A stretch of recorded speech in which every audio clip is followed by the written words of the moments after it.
Assalamualaikum warahmatullahi wabarakatuh. Alhamdulillahirrabbilalamin.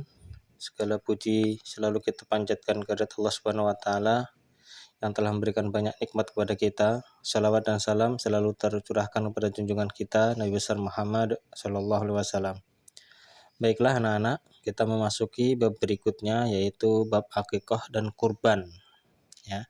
Setelah kemarin kita belajar tentang bagaimana menyembelih hewan, sekarang kita belajar bab akikah dan kurban. Sebelum kita mulai, silahkan subscribe dan like ya di channel YouTube-nya. Terima kasih.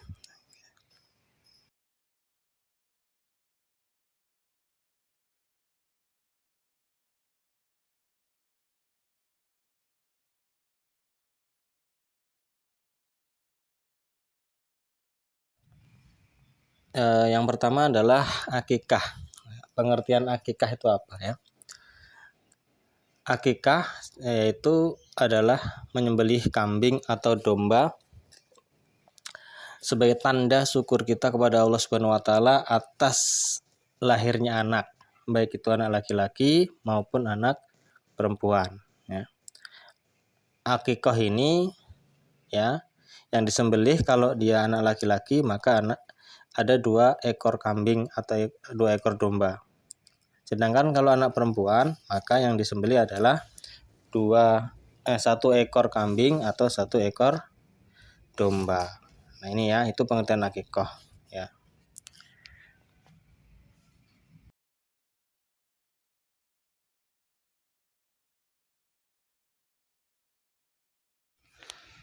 Berikutnya adalah dalil dan hukum akikah.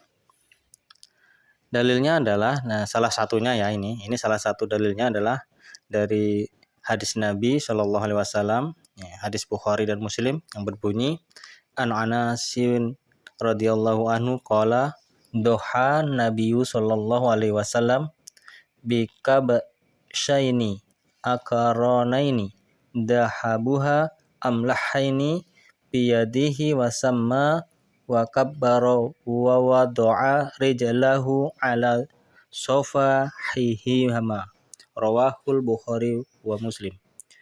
Artinya diriwayatkan dari Anas radhiyallahu an, katanya Nabi Shallallahu Alaihi Wasallam telah mengorbankan 2 ekor kibas berwarna putih agak kehitam-hitaman dan bertanduk. Baginda menyembelih keduanya dengan tangan baginda sendiri sambil menyebut nama Allah, bertakbir dan meletakkan kaki baginda di atas belikat keduanya. Hadis riwayat Bukhari dan Muslim. Ini dalilnya ya. Jadi beliau memotong atau mengorbankan 2 ekor kibas ya untuk akikah. Sedangkan hukum akikah sendiri adalah sunnah muakkad. Apa itu sunnah muakkad? Sunnah muakkad adalah sunnah yang sangat dianjurkan ya, sunnah yang lebih baik untuk dilaksanakan ya. Tuh. Kemudian pelaksanaan akikah itu sendiri adalah dianjurkan pada hari ke-7 kelahiran anak. Ada juga yang mengatakan boleh hari ke-14 atau hari ke-21, tetapi dalam beberapa riwayat disebutkan yang paling abdal adalah hari ke-7 kelahiran. Demikian ya dalil dan hukum akikah dalam agama kita.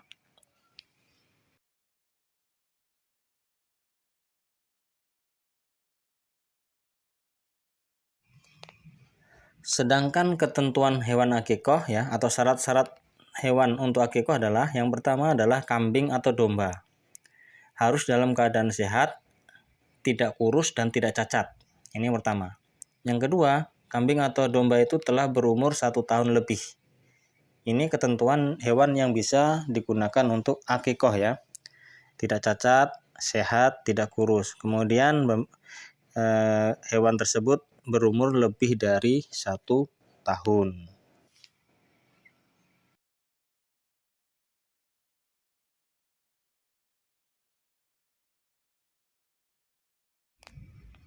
Kemudian pembagian daging akikahnya bagaimana ya?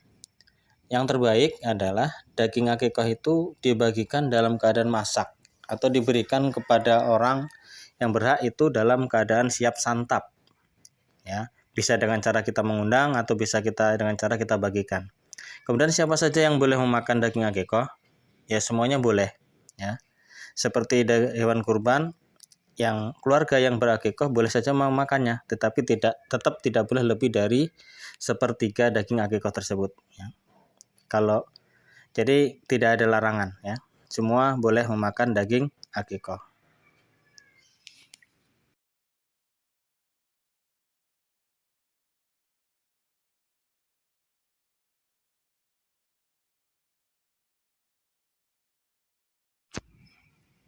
Sedangkan hikmah pelaksana akikah itu sendiri adalah, yang pertama adalah menghidupkan sunnah. Sunnah siapa? Sunnah Rasulullah tentunya ya. Kemudian membebaskan anak dari ketergadaian. Karena ada sebuah hadis yang menyebutkan bahwasanya anak itu tergadai sampai dia diakikahi oleh walinya, oleh orang tuanya. Kemudian yang ketiga, dengan diakikahi berarti anak tersebut terlindungi dari gangguan setan. Kenapa? Karena mengikuti atau menghidupkan sunnah Rasulullah Shallallahu Alaihi Wasallam.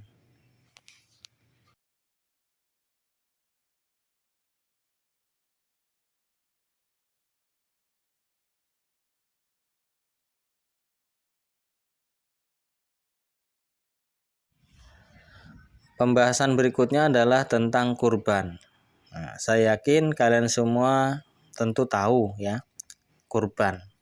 Dan selama kita tinggal tentu saja pernah melihat orang berkurban, melihat hewan yang dikurbankan dan sebagainya, melihat pelaksanaan kurban. Nah, pengertian kurban itu sendiri apa? Ya, kurban adalah ya ibadah dalam bentuk melaksanakan penyembelihan hewan kurban tertentu ya atas dasar perintah Allah Subhanahu wa taala dalam petunjuk Rasulullah Shallallahu alaihi wasallam dengan harapan dapat mendekatkan diri kepada Allah Subhanahu wa taala.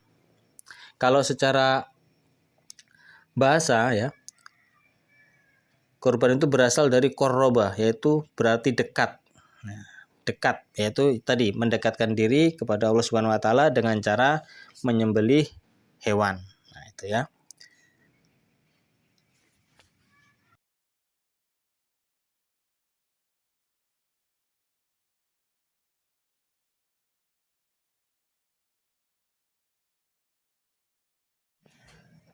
Dasar perintahnya ya, dasar perintah berkurban itu salah satunya adalah dalam surat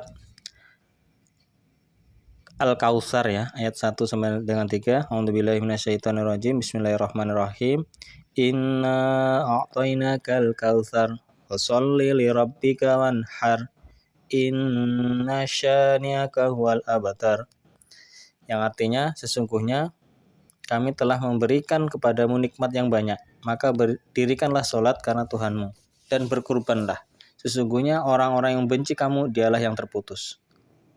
Saya yakin semuanya hafal ya. Ini salah satu perintah kepada kita untuk berkorban ya. Sedangkan hukum berkorban itu apa? Nah, terjadi silang pendapat ya dari antar para ulama. Tetapi jumhur ulama mengatakan hukum berkorban itu sunnah muakkad, yaitu sunnah yang sangat dianjurkan. Sunnah yang sangat dianjurkan untuk dilaksanakan, karena ini berkaitan dengan masyarakat, berkaitan dengan kaum muslimin.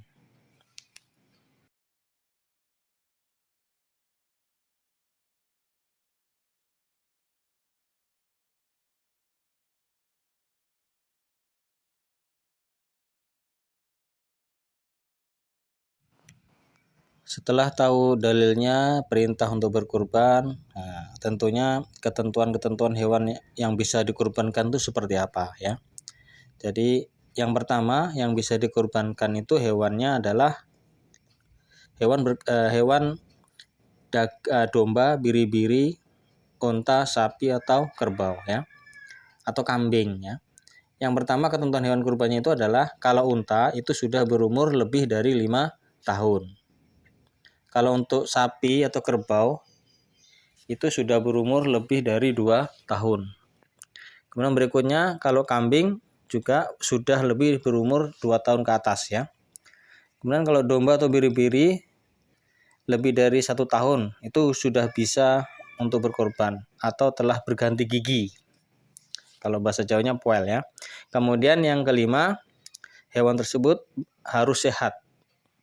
Organ tubuhnya lengkap ya. Tanduknya tidak patah, tidak buta matanya, tidak pincang, tidak pula sakit atau cacat, dan tidak pula kurus kering. Artinya hewan yang sehat, normal. Demikian ketentuan hewan kurbannya ya.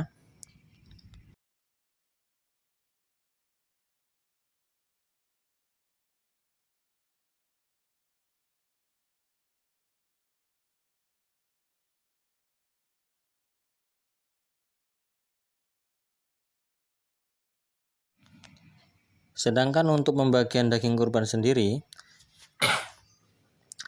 daging kurban itu dibagikan dalam keadaan mentah ya. Itu yang pertama. Kemudian daging kurban itu dibagikan kepada fakir miskin dan masyarakat lainnya. Kemudian sohibul bait, sohibul kurban boleh memakan daging kurbannya, tetapi tidak lebih dari sepertiga dari daging kurban ya. Jadi itu pembagian daging kurban ya. Kalau dalam kata yang lain ya, daging kurban itu dibagi menjadi 3. Sepertiga itu boleh dikonsumsi oleh yang berkurban dan keluarganya, sepertiganya lagi dibagikan sebagai hadiah ya, berarti orang kaya juga boleh, masyarakat secara umum juga boleh. Yang ketiga baru diberikan kepada fakir miskin yang membutuhkan itu ya. Itu diantaranya pembagian daging kurban.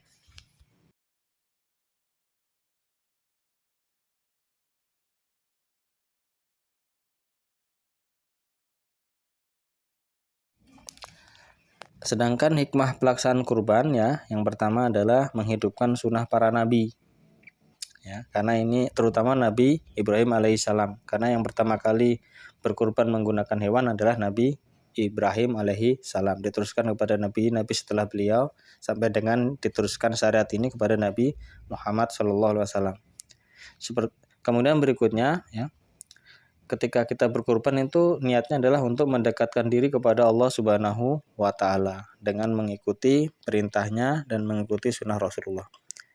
Yang ketiga hikmahnya adalah menghidupkan malam takbir di hari raya Idul Adha ya. Menghidupkan malam takbir di hari raya Idul Adha dari tanggal 10 sampai dengan tanggal 13 Zulhijjah ya. Hari nahar itu tanggal 10, 11, 12, dan 13 itu hari tasyrik. Kemudian yang keempat, mengajarkan sikap dermawan ya, tidak rakus dan tidak kikir. Makanya kita disunahkan untuk berkurban kemudian dibagikan daging kurbannya. Yang kelima ya, mendidik kita kaum muslimin untuk peduli kepada sesama, terutama kepada orang-orang yang tidak mampu, memberikan sebagian harta kita untuk mereka, terutama pada hari raya Idul Adha dan hari tasyrik. Yang keenam, hikmah yang keenam adalah mendidik kita untuk membunuh sifat kebinatangan dengan cara berkurban tadi ya, dengan syariat yang telah ditentukan oleh Allah Subhanahu wa Ta'ala.